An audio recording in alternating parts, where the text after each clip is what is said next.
So I keep talking about why I love the Veigel hand control and why I'm so adamant about putting this thing in everything I own and everything I drive.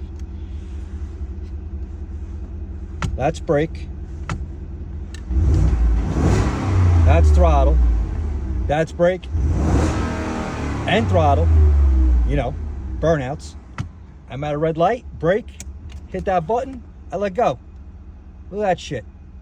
Sitting at a friggin' red light, all comfy, all chilling. No sitting there with my hand getting tired anymore. And when it's time to get jiggy, upshift, downshift, hold for trans brake, hold for line lock, purge nitrous, or whatever you want. If you're a disabled folk and you need the blinkers on your hand control, we could do that. You know, there's a lot of whatever you want for those buttons. But, you know, I like fun shit. Well, there you go.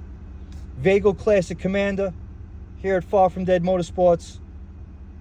We're a distributor and installer. And hit us up, ffdmotorsports.com. If you're interested in these hand controls. I really do love them. I drive them in my F-150, my F-450. I had them in my GT500. I have them in my Razor side-by-side and in my 92 notchback that will be running in no prep in the streets. Talk to you soon.